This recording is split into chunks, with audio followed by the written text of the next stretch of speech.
So thank you very much for the invitation to be here.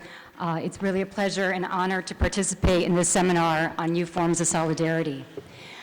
As Professor Sachs just mentioned, last year my organization, the International Labor Organization, celebrated its 100th anniversary.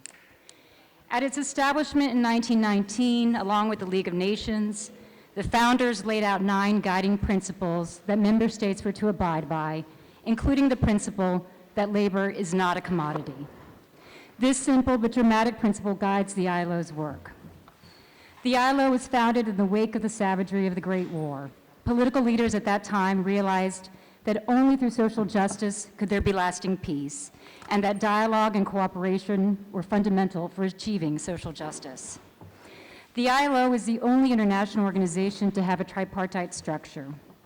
It brings together workers, employers, and governments in search for common rules and policies that are of benefit to all. It is a democratic institution that provides guidance to its member states on the rules and policies needed to effectively govern the world of work. We cannot have just societies without such rules. And these rules, if well designed, applied, and respected, can bring prosperity, well-being, and greater equity. Safety and health regulations mitigate risk of accident or morbidity on the job. Long working hours prompted the first labor regulations. Today, almost all countries set limits on weekly hours for work, as well as regulating overtime pay, and annual leave. Working hours are a primary determinant of earnings, as well as workers' overall well-being, given its implications for work-family balance and safety and health. Minimum wages raise the wages of low-paid workers and thereby reduce earnings inequality. Over 90% of countries have a minimum wage. Many countries have introduced or strengthened their minimum wage system in the past decade. To combat working poverty, Germany adopted a national minimum wage in 2015. India has recently extended the coverage of minimum wages from a list of so-called scheduled employments to all wage workers in the country. South Africa, which previously operated a limited number of sectoral minimum wages, introduced a national minimum wage in January 2019. Most recently, Qatar, the first country in the Gulf, has announced the introduction of a non-discriminatory minimum wage covering both nationals and migrants, including domestic workers. Maternity protection ensures that mothers have adequate time to give birth, to recover, and to nurse their children. It ensures that women will not lose their jobs simply because of pregnancy or maternity leave, and thus provides equal access to employment as well as the continuation of a vital income for the family. Paternity leave allows new fathers to take a greater role in family life, promoting gender equality. And there are many other important provisions that the ILO has championed during its 100-year history on, for example, ensuring that workers don't have to pay fees to labor brokers in order to work, or in fighting against discrimination in the workplace.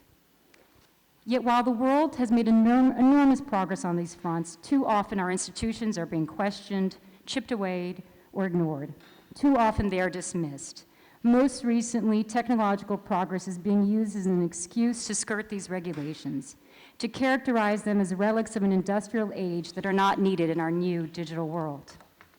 Over the past years, my organization has undertaken in-depth research on digital labor platforms and their implications for workers and the world of work.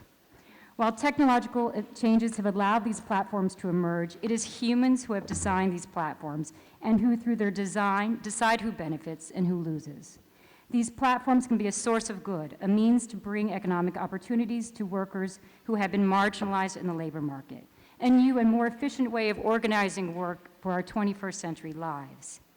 But they cannot be left on their own to self-regulate. We found in our research, for example, that more than 2/3 of American workers on the Amazon Mechanical Turk crowdsourcing platform were earning less than the US federal minimum wage.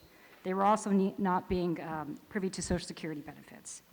Wage theft is rampant on many of these platforms. And when workers feel that they have been treated unjustly, there is no human-run dispute resolution system to turn to.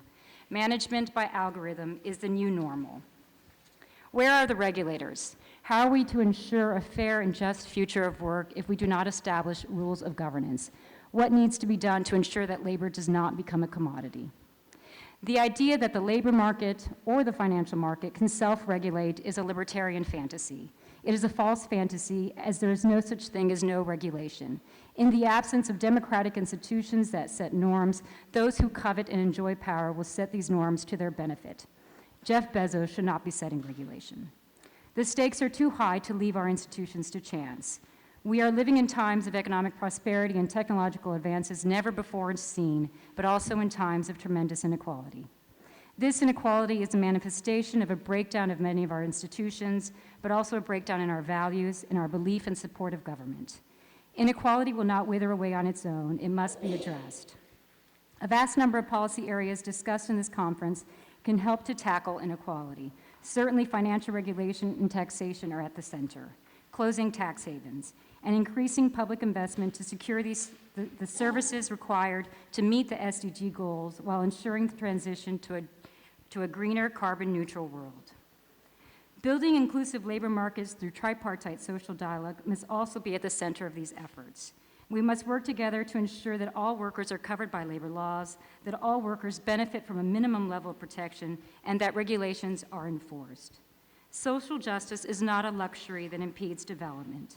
It is the essence of development. Thank you.